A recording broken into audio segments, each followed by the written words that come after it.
Bom dia. Welcome back. Nice and early. It's 5:45 a.m. and I'm out for my early morning walk, as I've started to do now this week. It's my part of my new daily routine, getting up early and getting out early before it gets too hot. Temperature is quite pleasant right now. No sun beating down on me. As you can see, there's lots of other people out at this early hour too, jogging and getting their exercise. Very nice. Brazilians like to keep in shape. Well, I finished paying all of my bills yesterday, and guess what? After paying everything off, credit cards, rent, etc., I'm left with exactly, for the rest of the month, today's the 5th of the month, the rest of the month of November, the grand total of, you're not going to believe this, 100 reais. Yep, folks, 100 reais. That is what? Approximately $18, $19. But not going to panic. I paid off both of my credit cards down to a balance of 0, which means I can live off my 2 credit cards for the rest of the month. Not ideal at all, because by using credit cards this way, it just makes the following month tight. And it's going to be like this until I calculated until February. February is when I finally finish paying off all of the charges that I made for this move back to Salvador in August, and I'll have more breathing room, but it is tight. I don't like it. I don't like to have to scrimp. But that's the price of having a nice apartment, fully furnished apartment, with all the creature comforts, like a stove and a refrigerator, and a TV, and a bed. So just got to swallow it. It's made easier knowing that I live here in my paradise, Salvador, Bahia, and that I get to get up early every morning and go for this beautiful walk. Makes it all worth it, and things will only get better. I see a lot of YouTube videos with titles like the 10 cheapest countries in the world where you can live on $1,000 a month or less. And based on my experience, that is, well, not impossible, but very difficult. And I think most people coming from countries like the United States, Canada, or Europe are going to have a difficult to impossible time living on $1,000 or less a month. It sounds like a nice dream. Oh wow, 1,000! I can manage $1,000 a month, and up and move to Vietnam or Cambodia or somewhere in Latin America where prices and costs are much, much less expensive. Yes, it can be done. Locals do it on a lot less. My brother-in-law, who's living with me right now, Eliamar, he makes what? About 3,000 Brazilian reais a month, which is, let's see, about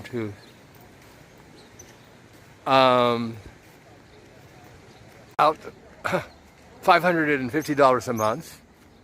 Well, that's what he was making. He's making less now because he got transferred here to Salvador, and he doesn't have his motorcycle, so he isn't able to do his second job, which is motorcycle taxi driver. So actually he's only making about $400 a month right now. I don't know how he does it. Well, I know how he does it. I subsidize. I'm subsidizing his life right now, paying all of the rent, paying all the bills. But you know, what I want to say is that locals, if locals are able to do it, why can't we? Because we didn't grow up living on $3 or $4 or $5 or $600 a month. We would be unwilling and unable to live in the kind of housing that kind of income provides in a very low income, poor, dangerous, substandard. Here in Brazil it would often be a favela, which basically means slum. We just couldn't and wouldn't. And our diets are different and our needs are different. So yes, is it possible to live on $1,000 a month or less? Yes. People who are by nature thrifty, know how to live very inexpensively, whose needs are very basic, who in some cases enjoy seeing how little they can live on, who are willing to live in very basic accommodations. Yes, and people do. I've known people who do it. I can't. Now, I've told you many times, my income, total income every month is $1,500 a month. And I'm struggling on that, to be honest with you, since I moved back to Salvador, because it, you know, like any big city, it's more expensive. My rent has gone up significantly. There are a lot more temptations here in the big city, food-wise, entertainment-wise, transportation-wise. And if I could just get through until February, then a lot of the expenses, I have right now, meaning credit card expenses for all of those big ticket items I had to buy for the new apartment, will be paid off, and I'll have more financial breathing space. So if I could just make it through till then. Oh, and I've got another expense coming up. Dental. Oh my God. My teeth are falling out. I've talked about it before a long time ago, but you know, a side effect, not a common side effect, but it can be a side effect of you taking Ozempic, which I take for diabetes, is tooth loss. And I am also 71 years old, so it's inevitable. But I just lost a front tooth on my bottom teeth, so it's not quite as noticeable. But one of my upper front teeth is loose. I mean, it could go any minute. Could you imagine walking around with two missing front teeth? I'd look like a hillbilly. And here in Brazil, where people are very, very looks conscious, it would not be a good look. So I am going to need some major dental work very soon. How I'm going to pay for that? Well, probably have to call a friend back in California and plead poverty and an emergency. I don't know. Or maybe I can do it on credit card once I get my credit card balances down come February. So we'll see. But what I want to say is that if you're dreaming about, fantasizing about leaving your home country and moving to a country and living on $1,000 a month, best of luck. It's doable, but you know yourself. I know I can't do it. Or you know, some YouTube videos will talk about living on $800 a month. You know, at the very least, if you can live on that kind of a budget, $800, $1,000 a month, you have to have a backup emergency account. You know, $10,000 or $12,000 at least in emergency money. in an account that when something like, a tooth falls out, or you need a major appliance, or you have any kind of emergency, you have that $10 or $12 or $15,000 emergency fund. Or God forbid you need to, for some reason, get quickly back to your home country, a plane ticket. Don't leave home without putting aside the emergency money, in addition to whatever your monthly budget is going to be. Now, if you can live on $1,000 a month, congratulations. I have, learned in the last few years to live much less expensively than I used to. I used to never think about prices. I was a spendaholic, but my reality doesn't allow that anymore. I have to be more careful, but still, when I want something, when I get in the mood to eat something, for example, I get it, I buy it. When I see something interesting, or especially a book, because I'm a big reader, I want it. And I'm not the most disciplined person in the world. So just words of warning and words of advice. You know that I encourage you to make big changes in your life, to live abroad, to change your reality.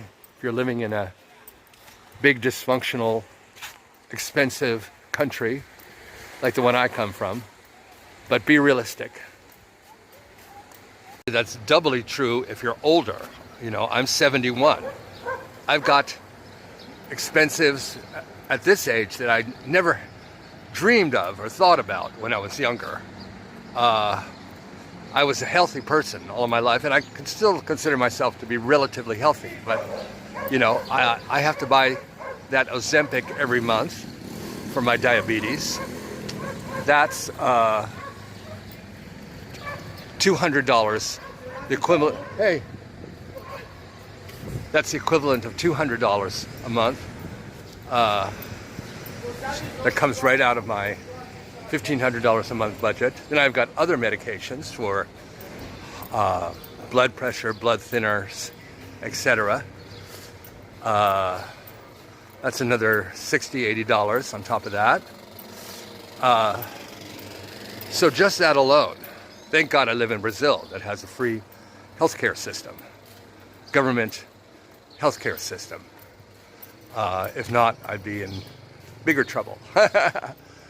So right off the top, $300 comes out of my monthly income for medications.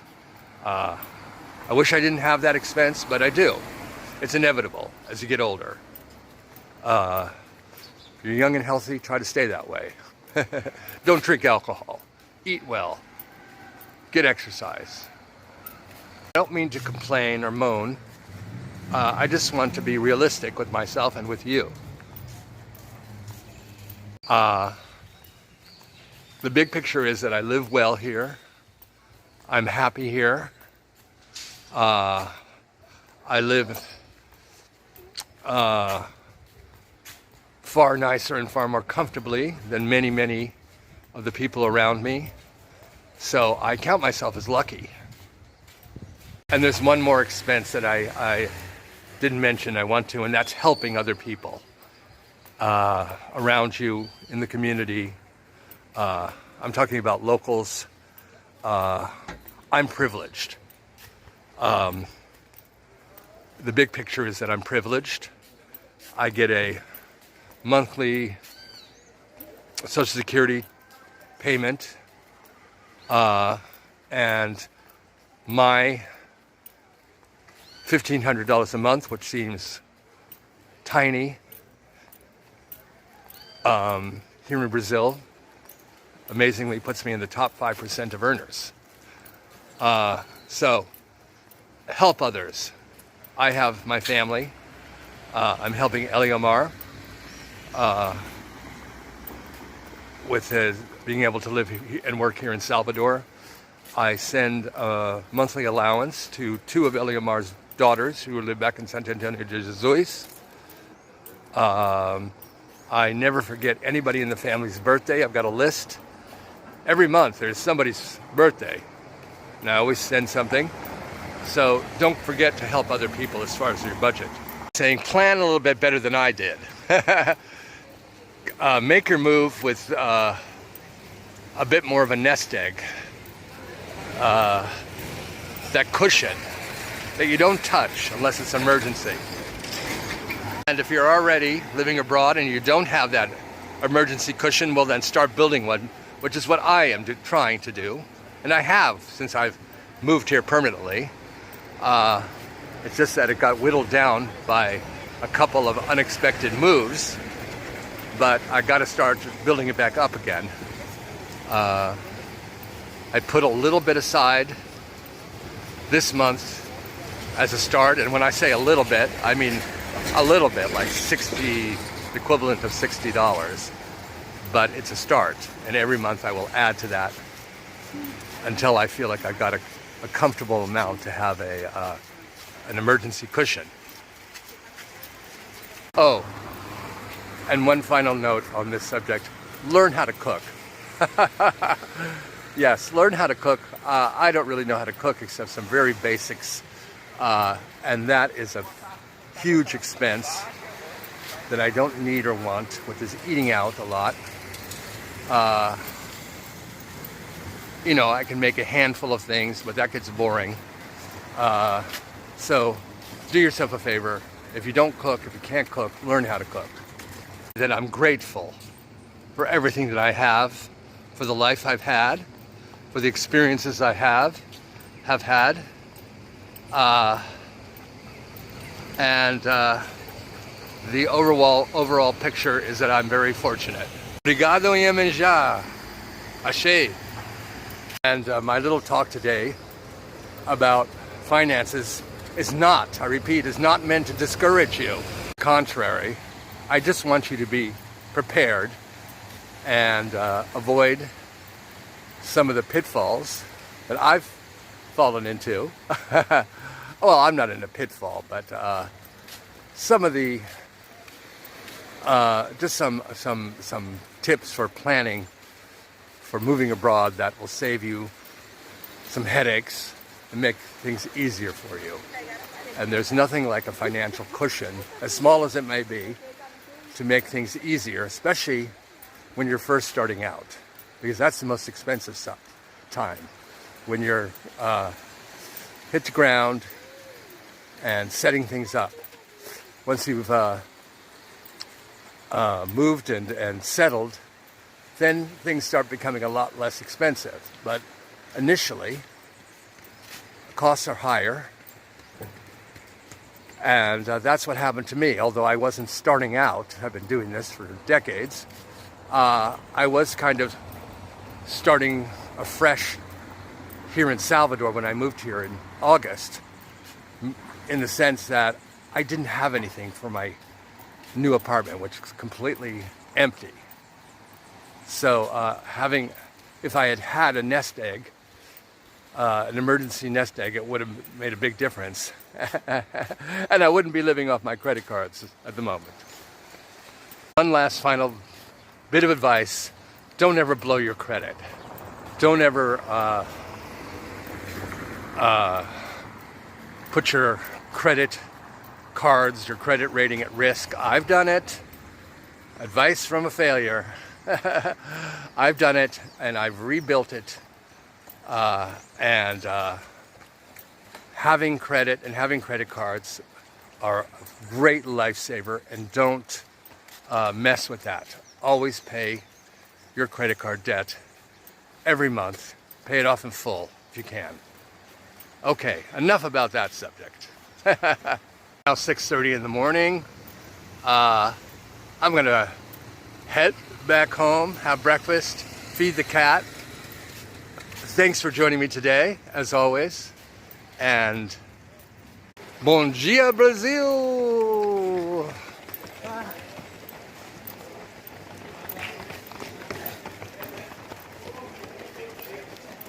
And they keep coming.